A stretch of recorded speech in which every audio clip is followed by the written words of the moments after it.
한 주간도 잘 지내셨지요? 참 은혜스러운 새벽 예배를 시작해서 또 신방이 계속되면서 각 가정마다 부어주신 은혜가 얼마나 큰지를 깨닫는 시간이었습니다. 오늘 우리가 함께 말씀을 묵상하고 있는데요. 한 주간 동안 우리가 마태복음을 묵상하지 않았기 때문에 개인적으로 묵상하지 않으면 말씀이 좀 어렵다. 왜 갑자기 이런 말씀을 하실까? 이해가 되지 않을 수 있습니다. 근데 오늘 본문의 말씀의 상황은 마태복음 19장에 그 상황을 우리에게 그대로 이어서 예수님께서 하나님 나라가 어떠한 것인지를 보여주시기 위해서 오늘 말씀해 주고 있습니다. 마태복음 19장에서 예수님은 어린 아이들이 내게 오는 것을 금하지 말라고 말씀하셨습니다. 어린 아이들이 오는 것을 금하고 그들이 오는 것을 좋게 여기지 않았던 제자들에 비해서 예수님은 그들이 예수님께로 나오는 것을 매우 기뻐하셨습니다. 왜 그러셨을까요? 예수님은 어린 아이의 성향을 아신 겁니다. 어린 아이들은 매우 순수합니다. 그래서 가르친 대로 그대로 흡수합니다. 스펀지와 같아서 좋은 것을 주면 좋은 것을 받고요, 나쁜 것을 주면 나쁜 것을 그대로 흡수하는 것이 아이들의 성향입니다. 그래서 아이들은 혼자 둘 수 없어서 부모의 곁에서 자라게 합니다. 부모의 사랑을 입게 하고요, 부모의 좋은 환경에서 자라게 하는데 어린 아이들은 부모의 돌보심이 없이는 성장할 수 없기 때문에 부모의 사랑과 돌봄을 통해서 그들이 성장하게 되는 것을 보여주면서 그들이 부모의 말씀에 순종하고 그 말씀을 따라 선하게 살아가는 것처럼 성도들이 하나님의 말씀을 듣고 하나님의 말씀 앞에 서서 그 말씀을 믿음으로 고백하고 그 말씀이 내 삶의 모든 것이라는 믿음의 주요 온전케 하신 예수를 바라보면서 그 구원을 완성할 수 있는 믿음이 어린 아이들과 같은 믿음이라야 천국에 들어갈 수 있는 믿음임을 오늘 예수님은 그들에게 설명해 주신 겁니다. 하나님의 말씀을 받을 때 어린 아이와 같은 심령으로 여러분도 그대로 흡수하시기를 바랍니다. 말씀이 능력이 되어 내 삶에 그대로 나타날 수 있는 그런 사모하는 마음으로 말씀을 들으시기 바랍니다. 그러한 자가 천국이 주어지는 놀라운 은혜가 있어짐을 성경은 예수님은 말씀해 주고 있고요. 이 말씀이 이어지고 난 이후에 한 부자 청년이 예수님께 나옵니다. 예수님, 어떻게 해야 우리가 영생을 얻겠습니까? 라고 묻습니다. 그러면 예수님이 이 말씀 드리고 무슨 선한 일을 하여야 내가 영생을 얻으리까? 라고 질문했던 이 청년에게 선한 일이 무엇이냐? 라고 반문하면서 예수님은 그에게 말씀합니다. 하나님이 선한 분이시고 선한 하나님이 말씀하신 모든 것이 선한 것이다. 하나님의 말씀을 우리에게 주시는데 그것을 말씀하신 하나님이 선하신 분이시고 그 선하신 하나님이 말씀하신 모든 것은 선하다. 그러하기에 너는 예수님께서 그 부자 청년에게 10계명의 일부분을 이야기하면서 너는 이 계명을 지켜라라고 말합니다. 그랬을 때 이 부자 청년은 그 말씀을 듣고 그냥 허허허 웃습니다. 왜 그랬을까요? 자기 딴에는 그 말씀을 완벽하게 지킨다고 생각을 했던 것이지요. 내가 이렇게 율법에 능통하고 그 말씀을 지켜내기 위해서 몸부림친 사람입니다. 그 말씀이라면 예수님 걱정하지 않으셔도 됩니다. 제가 얼마나 열심히 지켜왔는데요. 예수님은 그가 그렇게 살아왔던 것을 몰라서 말씀하셨을까요? 아닙니다. 우리의 머리카락까지도 세심받으시는 하나님께서, 예수님께서 몰라서 그렇게 말씀하실 리 없지요. 그의 마음이 어떠한가를, 그의 믿음이 어떠했는지를 아셨기에 그렇게 말씀하셨던 겁니다. 왜 그랬습니까? 그가 하나님을 사랑한다고 하고 주의 계명을 지킨다고 하지만 그것이 진실된 믿음이 아니기에 주님께서 그렇게 말씀하셨던 겁니다. 여러분은 주의 말씀을 지켜 행하고 계십니까? 하나님을 진정으로 믿고 예배하며 하나님의 거룩한 백성으로 살고 계십니까? 이 말에 우리는 예라고 대답할 수도 있고요, 아니요 라고 대답할 수도 있습니다.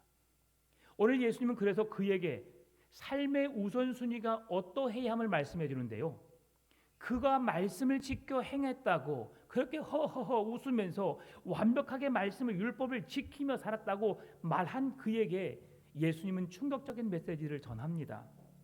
그게 무엇입니까?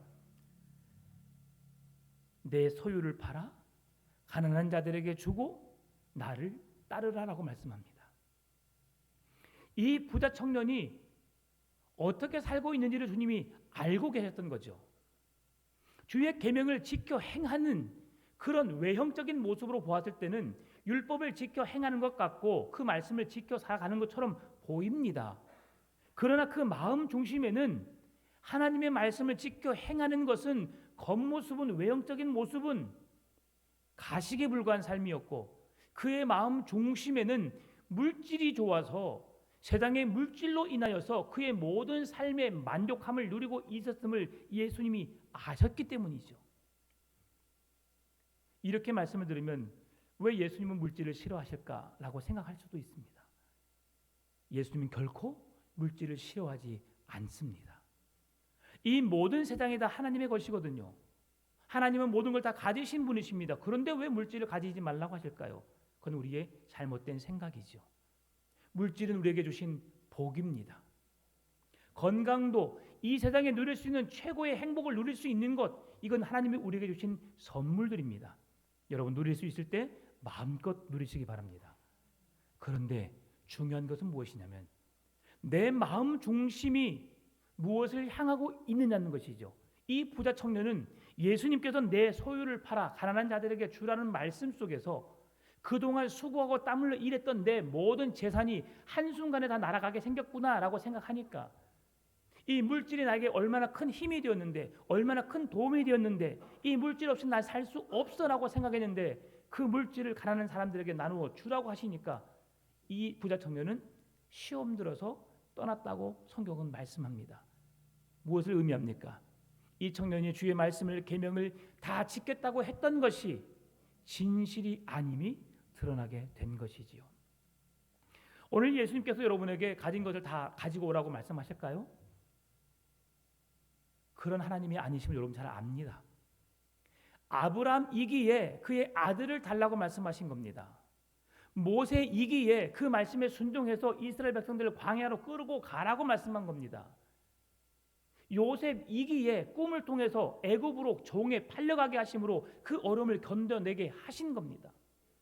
다윗이기에 아버지의 사랑을 받지 못하는 양에다 들에서 양을 치는 그런 목동에 불과하고 아버지의 편애적인 사랑, 그 사랑으로 인하여서 소외되고 그렇게 어렵고 힘든 삶을 살았지만 그곳 가운데서도 하나님의 이름을 부르면서 날마다 찬송과 기도로 살았던 믿음이 있었기에 가능했던 일이지요.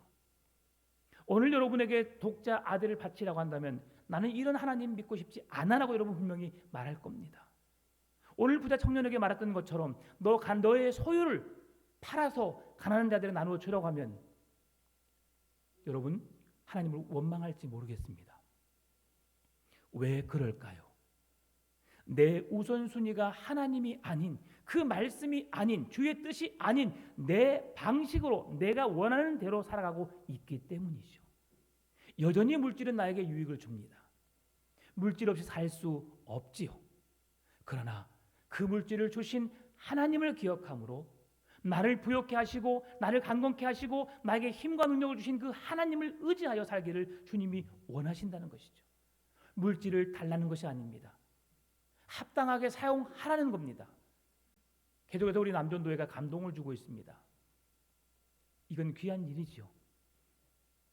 캄보디아 선교회, 그리고 인도네시아 선교를 위해서, 그리고 지금 키르키의 지진 피해자를 위해서 먼저 선한 마음을 품고 귀한 사명을 감당하고 있습니다. 얼마나 감사한지 모릅니다. 크고 작고 이것이 중요한 게 아닙니다. 우리의 우선순위가 무엇이냐는 것이죠. 저를 위해서 계속 기도하십시오. 기도해 주십시오. 기도하면서 하나님께 저에게 마음에 드는 마음을 여러분에게 말하게 하고 함께 교회가 움직일 수 있는 그런 능력을 주시라고 좀 기도해 주셨으면 좋겠습니다. 제가 사람을 보고 사람이 두려워서 그 일들을 못하는 삶이 아니라 하나님 바라보고 하나님이 기뻐하신 일을 마음에 두신다면 교회가 함께 그 일들을 이루어갈 수 있도록 그런 지혜와 능력을 주시라고 여러분 기도해 주시기 바랍니다. 저는 마음 아파했고 한편으로 너무 감사했습니다. 이렇게 작은 기관에서 선한 일들을 행함에 있어서 얼마나 감사했는지 모릅니다. 이런 일들은 교회가 발벗고 앞장서야 할 일입니다. 내가 먹고 마시는 일에도 사실 힘이 들지만 주님은 그것을 원하십니다. 오늘 부자 청년이 나아가온 그 모습을 보면서 그렇게 말씀하신 거예요. 오늘 우리에게 주신 이 놀라운 구원의 은혜가 얼마나 큰지를 말씀해 주시는데요. 마태복음 19장 23절 24절에서 말씀합니다. 예수께서 제자들에게 이르시되 내가 진실로 너희에게 이르노니 부자는 천국에 들어가기가 어려우니라. 다시 너희에게 말하노니 낙타가 바늘기로 들어가는 것이 부자가 하나님의 나라에 들어가는 것보다 쉬우니라 하시니라. 아멘. 어떤 한 사람이 엄청난 부자에게 이런 질문을 했다고 합니다. 당신은 지금 가지고 있는 재산에 만족하십니까? 라는 말에 아직도 부족합니다. 몇백억, 몇천억 가진 분에게 이야기했을 때 대답입니다. 제가 장담합니다. 이곳에 앉아 계신 분들 100억 가지고 계신 분 한 분도 없을 겁니다. 네. 웃으신 분 혹시 너무 이상 가지고 계신가요? 네. 없어요. 제가 장담합니다. 그럼에도 우리는 행복하게 살고 있어요. 100억을 모으기 위해서 혹시 99억 가지고 계신 분 계십니까? 1억이 부족하다고 오늘 열심히 몸부림치신 분 계실지 모르겠지만 쉽지 않아요. 네. 통장에 1억이 현금으로 들어있는 분도 흔치 않은 일입니다. 1,000만 원도 들어있지 않은 분도 계시지요. 그럼에도 우리는 이렇게 열심히 살고 있습니다. 왜 그렇습니까? 우리의 우선순위가 물질이 아닌 하나님이기 때문이죠. 오늘 이 상황을 지금 예수님께서 말씀하신 이유가 있습니다. 왜 포도원 품꾼의 비유를 하고 계실까? 이 상황 속에서 이 말씀을 통해서 주시고자 하는 의미가 뭐냐면 하나님보다 재물과 환경을 우선시하는 삶이 결코 옳지 못함을 이야기하고 있는 겁니다. 부를 하나님의 축복의 증표로 삼고 있었던 예수님의 제자들이었습니다. 이 부와 천하를 얻기 위해서 지금 제자들은 예수님을 따르고 있습니다. 우리는 지금 성경을 보면서 예수님이 나를 따르라라고 했을 때 제자들이 그물을 버려두고 예수님을 쫓았다고 말씀하고 있잖아요. 왜 그들이 예수님을 쫓았을까요? 그들은 그 당시에 엄청난 부자였습니다. 예수님이 우리에게 구원을 주시기에 그들 쫓았을까요? 아닙니다. 더 나은 부를 얻기 위해서 그들은 예수님을 쫓은 겁니다. 내가 지금까지 살아왔던 방식보다 예수님이 행하신 것을 보면 더 큰 일을 이루실 것이야. 그래서 그들은 예수님이 죽기 전까지 하나는 우편에 하나는 좌편에 이 세상의 부귀 영화를 누리며 권세를 누리고 싶은 마음으로 충분했음을, 그것으로만 가득했음을 말합니다. 그리고 그들은 성령이 임하고 나니까 그들의 마음이 물질로 세상의 부귀 영화 권세로부터 이제 다 그것이 의미가 없다는 걸 알고 복음을 위해서 생명을 내놓을 수 있는 담대한 믿음으로 서게 되었던 것이죠. 그 전까지는 제자들은 물질의 귀가 눈이 쏠려 있었습니다. 그래서 베드로가 질문합니다. 마태복음 19장 27절입니다. 이에 베드로가 대답하여 이르되 보소서 우리가 모든 것을 버리고 주를 따라 싸운데 누가 그런즉 우리가 무엇을 얻으리까? 이것이 바로 그에 대한 해답입니다. 베드로의 마음에 실제 무엇을 원하고 있었던가? 지금 예수님을 쫓은 예수님의 제자인 베드로에게 어떤 마음이 지금 있는가를 보고 있는 거예요. 왜 그런 고백이 있느냐? 우리가 생각하기에 30년, 50년 계속 믿음의 2대, 3대, 4대 믿음의 계보를 잇고 그렇게 믿음을 이어온 사람들 대단해 보이죠? 믿음이 있어 보이잖아요. 그 사람들이 그렇게 열심히 성실하게 일을 했습니다. 믿음 생활을 했습니다. 우리는 그 모습만 봅니다. 오늘 예수님이 부자 청년의 마음 중심을 보았던 것을 우리는 봐야 하는데 그걸 볼 수가 없어요. 예수님의 제자들도 부자 청년의 모습을 보고 예수님, 지금 부자 청년이 천국에 들어가지 못하면 그러면 누가 천국에 들어갈 수 있는 사람입니까? 율법을 능통하게 지켜내고 그 말씀대로 살려고 노력했던 저 부자 청년이 천국에 못 들어간다면 누가 들어가겠습니까? 라고 반문하면서 오늘 27절 말씀을 하신 거예요. 그러면 예수님, 내가 예수님이 사역을 시작하면서부터 세례 요한의 제자였던 안드레, 베드로의 동생 안드레가 세례 요한의 제자였잖아요. 그러면서 그 예수님을 만나고 예수님을 베드로에게 소개해서 예수님을 만나게 했고 그리고 예수님의 제자가 되게 했잖아요. 그러면 예수님을 믿는 제자들로서는 베드로가 가장 처음 제자가 된 거예요. 베드로, 야고보, 요한, 안드레 이 네 사람이 예수님의 제자 중에 가장 처음 제자가 된 거예요. 그래서 그들이 예수님의 곁에 더 가까이 붙어 있었고요. 예수님이 그들을 더 사랑했는지 모르겠습니다. 그런데 베드로의 마음에는 내가 오랫동안 예수님을 믿어왔는데 내가 예수님의 제자로서 오랫동안 믿어왔는데 그럼 나에게 주어지는 것은 무엇입니까? 내가 예수님을 믿음으로 무엇을 얻을 수 있습니까? 라고 묻는 물음이 오늘 우리가 풀어가야 할 과제임을 성경은 말씀해 줍니다. 하나님의 나라에서 무엇을 보상받아야 할지 무엇을 보상받을 수 있을지 베드로는 궁금했던 모양입니다. 여러분은 예수님 믿음으로 인하여서 무엇을 보상받을 수 있을까요? 무엇을 보상받기를 원합니까? 구원이면 족합니다. 나 같은 자가 어찌 무엇을 기대하겠습니까? 나를 구원하신 것만 해도 그게 크고 놀라운데 그것 외에 무엇을 더 바라시겠냐는 거죠. 오늘 예수님이 원하시는 답이 이겁니다. 내가 너를 사랑하여서 어린아이와 같은 너를 불러서 가르쳤고 훈련하여서 하나님의 나라라고 하는 귀한 선물을 주셨는데 내가 너에게 뭘 더 줄까? 구원보다 더 큰 게 뭐가 있니? 그러면서 지금 제자들의 사고를 깨닫게 하신 거예요. 너희들은 먼저 믿으면 더 많은 것을 받고 더 큰 영화를 누리고 더 많은 것을 복을 받으면서 살겠다고 생각하지만 하나님 나라를 얻는 것보다 더 귀한 것이 없다.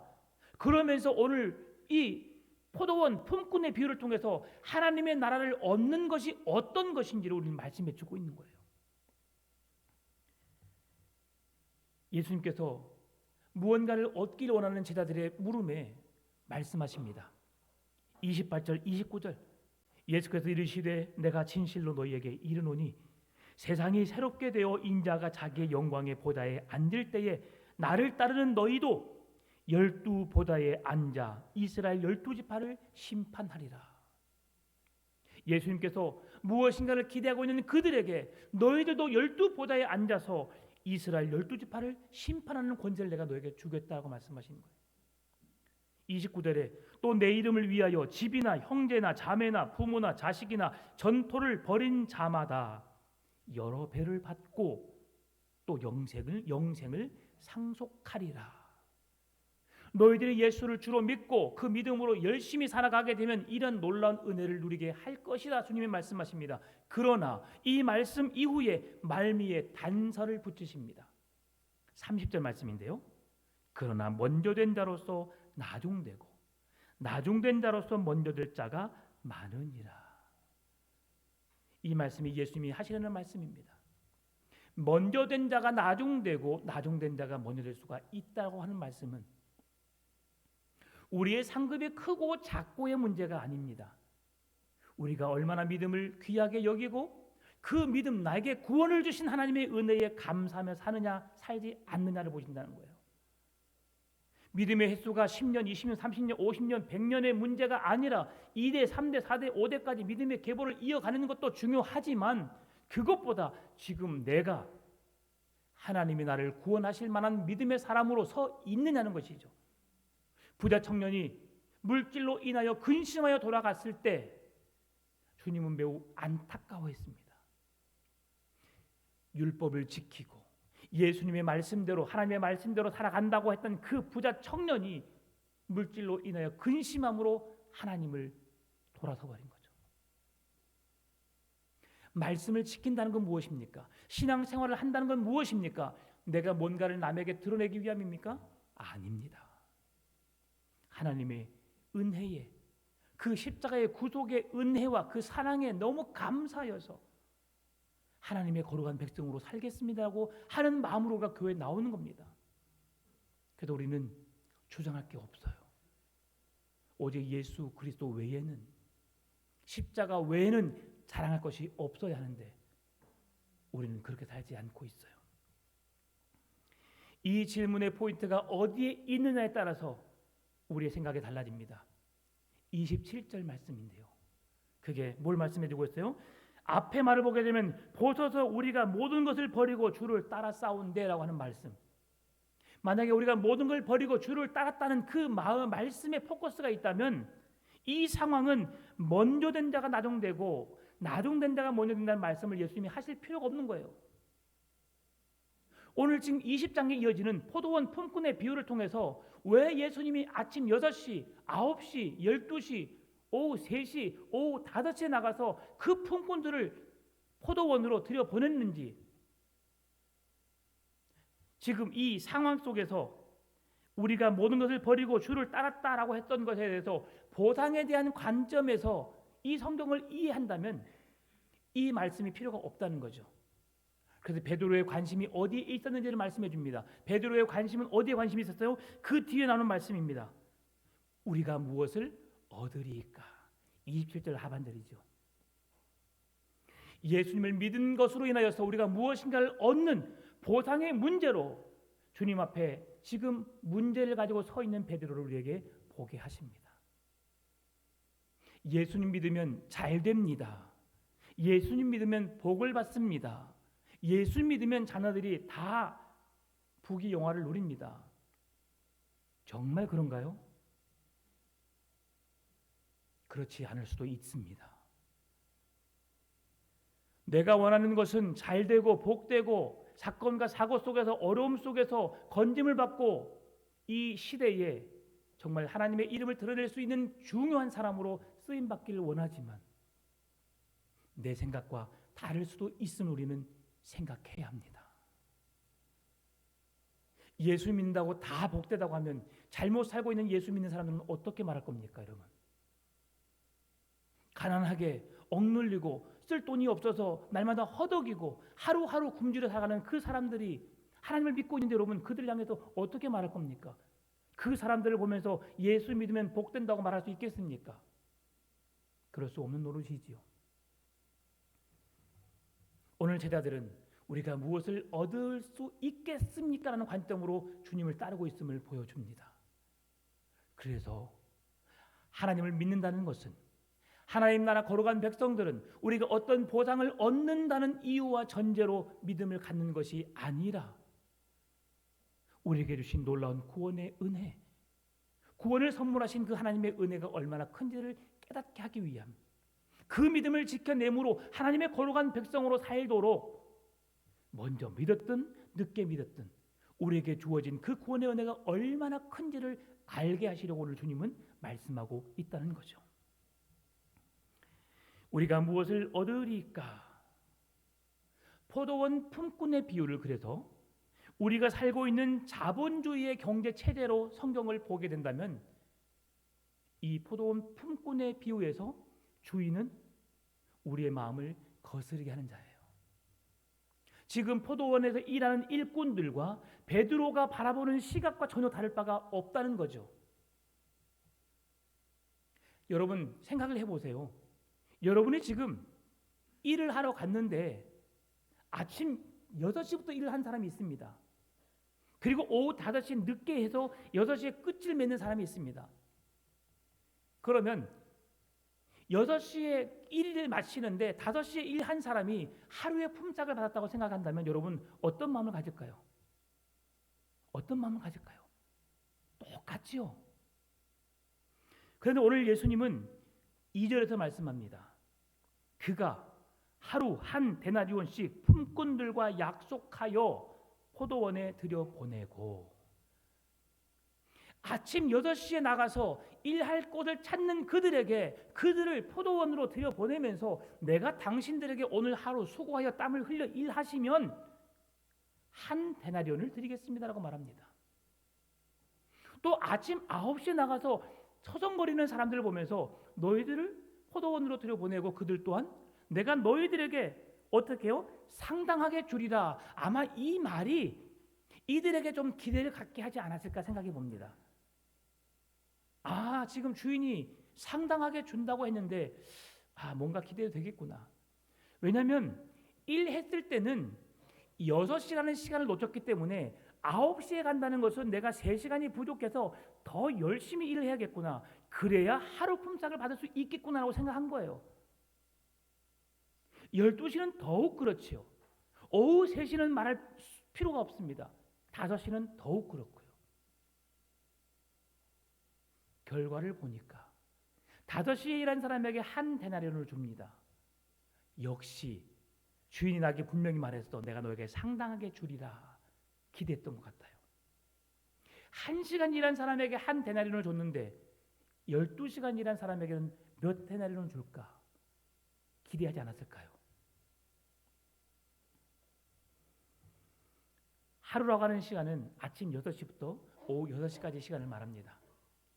그 시간 속에서 그들이 가질 수 있는 최대한 받을 수 있는 돈은 한 데나리온이었습니다. 한 데나리온. 이것이 주인과 일을 하는 종들과 일하는 사람과 맺은 계약이었습니다. 여기에서 땅 주인은 하나님을 상징합니다. 마태는 마태복음에 나타난 예수님의 역할을 통해서 그분이 예수님이라고 소개하기도 합니다. 포도원은 하나님의 나라가 이루어지는 것을 상징적으로 보여주는 것이고요. 포도원은 하나님의 나라를 의미합니다. 그리고 일하는 사람들은 하나님의 나라에서 하나님의 통치를 받고 있는 지금 예수님의 제자들, 수많은 사람들을 말하고 있습니다. 하나님의 구원받은 백성들, 하나님의 나라에서 지금 들어가서 그곳에 안식하고 있는 사람들을 말하고 있는 거예요. 그런데 놀라운 것은 그 땅 주인이 직접 나가서 일할 사람들을 찾고 계신다는 거죠. 여러분, 이것이 주님의 마음임을 우리에게 보여줍니다. 한 영혼을 잃어버리는 것은 그 잃어버리게 하는 자는 그 목에 연자맷돌을 달리워서 오히려 바다에 빠뜨리는 것이 더 낫다고 말씀하실 정도로 주님은 한 영혼을 귀하게 여기셨습니다. 한 영혼을 구원해내시길 원하시는 마음이 주님의 마음이셨습니다. 여러분, 땅 주인이 한 사람 한 사람 오후 5시까지 길거리를 헤매고 있는 그들을 찾아서 그들을 구원해내시기 위해서 그들에게 복음을 들고 그들을 만나주셨던 예수님의 마음처럼 오늘 저와 여러분의 마음도 주님의 마음으로 복음으로 한 영혼을 구원하는 그 귀한 일에 사용하시기를 원하십니다. 왜 그렇습니까? 주님은 한 영혼을 구원하시는 것이 천하를 얻는 것보다 더 기쁜 일임을 아시기 때문이죠. 오늘 본문의 6절 7절 말씀입니다. 제 11시에도 나가 보니 서 있는 사람들이 또 있는지라 이르되 너희는 어찌하여 종일토록 놀고 여기 서 있느냐 이르되 우리를 품꾼으로 쓰는 이가 없음이니이다. 이르되 너희도 포도원에 들어가라 하시니라. 아멘. 이 이야기의 초점은 제11시 우리나라 시간으로 오후 5시입니다. 성경에 나오는 성경의 그 시간에 여러분 6을 빼시면 됩니다. 6을 빼면 우리나라의 현 시간이 나옵니다. 11시 오후 5시죠. 포도원 주인이 그 시간까지 장터에 나갔다는 점 쉽게 납득이 가지 않는 부분입니다. 왜 그럴까요? 1시간 일한 사람의 결과가 어떠한지를 잘 알기 때문이죠. 오히려 1시간 남았으면 오늘은 여기서 일을 종결짓고 내일 아침 일찍 나가서 하루 종일 일할 수 있는 사람을 찾아야겠다고 하는 것이 주인의 마음일 수 있습니다. 여러분, 경영주로도 그렇지 않습니까? 내 회사를 경영해야 하는데 내 사업을 일고 가야 하는데 1시간 일하고 돈을 주는 것보다 10시간 일하고 돈을 주는 것 더 유익하다는 것을 아실 겁니다. 왜 그렇습니까? 1시간은 그 사람에게 어떻게 일하는지를 가르치다가 10분, 20분 지나버려요. 그러면 이제 뭔가 일을 시작해서 배우려고 하고 할 수 있을 때쯤 되면 뭔가 손에 익숙해지려고 하면 손을 놔야 됩니다. 여러분, 그 사람에게 돈을 준다는 건 정말 넓은 아량이 있지 않고서는 어려울 수 있겠다는 생각이 해봅니다. 그런데 그 주인은 마지막 1시간 남은 그 상황에까지도 장터를 배회하고 있는 그 사람들을 불러서 포도원으로 보내는 모습을 볼 때에 이것이 한 영혼을 향한 주님의 사랑의 마음이었구나. 오늘 하나님은 모든 사람에게 이런 구원의 기회를 주시기를 원하신다는 것을 보여주고 있어요. 여러분의 자랑거리는 무엇입니까? 나는 모태신앙입니다. 나는 신앙생활한 지 몇십 년이 되었습니다. 나 오늘 예수 믿었는데 부끄럽습니다. 절대 그럴 필요 없다는 거죠. 신앙생활의 횟수가 중요한 것이 아닙니다. 지금 나의 신앙의 상태가 중요하다는 거죠. 오랜 시간 신앙생활 하면서 오히려 내 신앙이 세상에 물들었고 바리새인적 같은 그런 신앙의 삶을 하고 있지 않을지 우린 내 자신을 점검해 봐야 합니다. 교회는 나오지만 예배는 드리지만 하나님께서 나를 사랑하셨고 내게 구원을 베푸신 그 구원의 감격이 내 속에 계속 남아 있는지를 여러분 점검해 보시길 바랍니다. 그래야 구원에 이르는 믿음에 이를 수 있습니다. 하나님께서는 모든 사람에게 고루 기회를 주시기 위해서 5시까지도 하나님의 구원이 마지막 천국문이 닫혀지기 전까지 그들을 위해서 한 영혼을 구원하기 위해서 예수님이 그들을 찾아 나서시는 모습을 우리에게 보여주고 있죠. 구원을 받는다는 건 여러분 어려울까요? 쉬울까요? 너무나도 쉽습니다. 어떻게 하면 돼요? 믿기만 하면 됩니다. 영접하는 자, 곧 그 이름을 믿는 자들에게는 하나님의 자녀가 되는 권세를 주셨으니 하나님이 세상을 이처럼 사랑하사 독생자를 주셨으니 이는 저를 믿는 자마다 멸망치 않고 영생을 얻게 하려 하심이라. 주 예수를 믿으라. 그러면 너와 내 가정이 구원을 얻으리라. 믿으면 되는 거예요. 믿으면 하나님이 구원을 주십니다. 품삯을 주시는 분 누구십니까? 하나님이십니다. 하나님의 마음이에요. 여러분에게 구원을 주시는 분은 누구십니까? 하나님이십니다.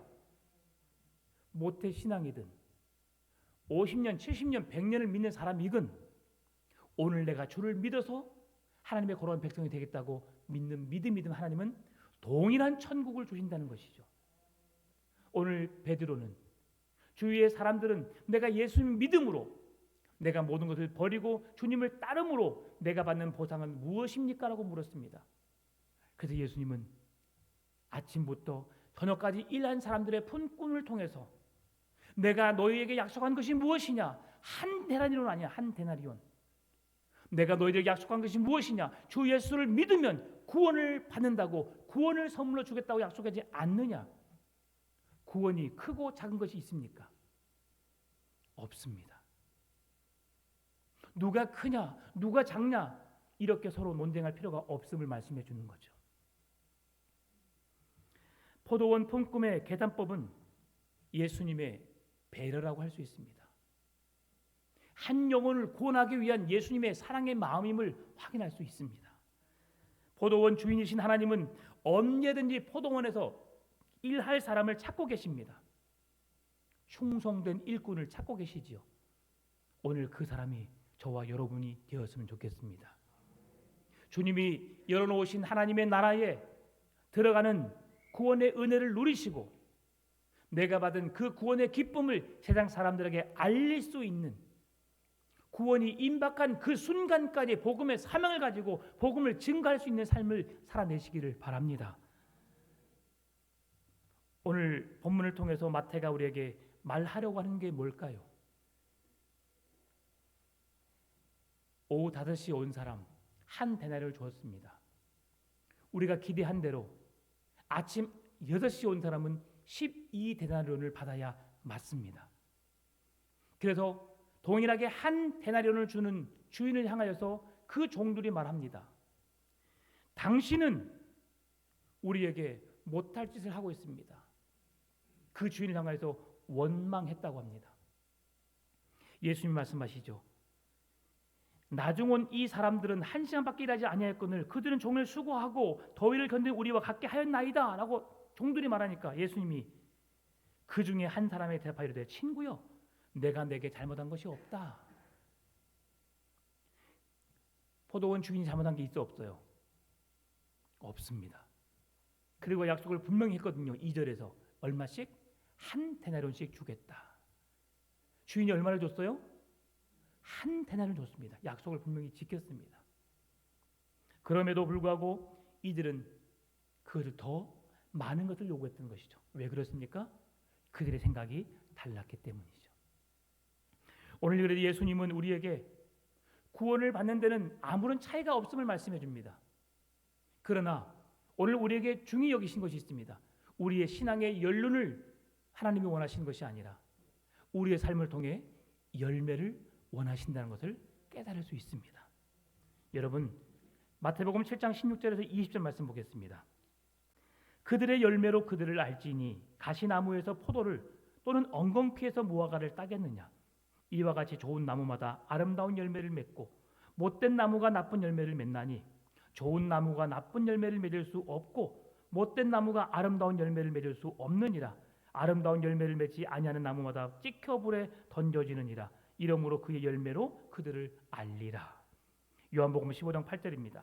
너희가 열매를 많이 맺으면 내 아버지께서 영광을 받으실 것이요 너희는 내 제자가 되리라. 아멘. 우리의 삶에 열매 맺기를 원하십니다. 그래서 주님 말씀하신 마지막 절에 이와 같이 나중된 자로서 먼저 되고 먼저 된 자로서 나중되리라. 왜 포도원 품꾼들이 불평을 했을까요? 남과 비교하기 때문입니다. 내가 10년을 신앙생활을 했는데 왜 저 사람은 잘 되고 왜 나는 안 됩니까? 왜 저 사람의 자녀는 좋은 기회를 얻고 왜 나의 자녀는 좋은 기회가 생기지 않습니까? 비교하기 때문에 그래요. 여러분 나에게 주신 구원의 은혜, 나에게 베푸신 그 신실하심을 그 하나님을 여러분 바라보시고 그 믿음으로 주님만 바라보셨으면 좋겠습니다. 다 다른 거예요. 똑같이 주면 무슨 은혜가 있습니까? 똑같이 주면 기계적이잖아요. 공장에서 빵빵빵빵 찍어내는 것과 뭐가 다르겠습니까? 하나님 내 가진 은사에 따라서 내게 필요한 것들을 주십니다. 나에게 필요하니까 그만큼 주시는 거예요. 더 많이 있으면 내가 감당할 수 없기 때문에 이만큼 주신 겁니다. 그래서 여러분 내 입을 크게 열라 내가 채우리라 주님 말씀하시잖아요. 믿음의 그릇을 크게 가지시기 바라요.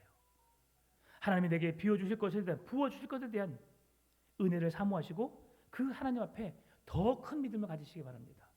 그리고 하나님 나라 백성으로서 내게 주신 구원의 그 기쁨과 감격 속에서 오늘 하루하루 남과 비교하는 인생이 아니라 하나님 내가 구원의 결과로 내가 무엇을 얻을 수 있습니까? 라고 하는 헛된 것을 바라는 신앙이 아니라 내게 구원을 베푸신 하나님의 은혜와 사랑에 감사함으로 그 구원이 얼마나 값진 귀한 선물임을 깨닫고 그 구원을 간직해내기 위해서 그 구원을 잃어버리지 않기 위해서 오늘도 믿음의 선한 싸움을 싸우고 우리의 믿음을 지켜내며 주님의 기쁨이 되는 주님의 영광을 드러내는 여러분의 복된 삶이 되시기를 주님의 이름으로 축원합니다.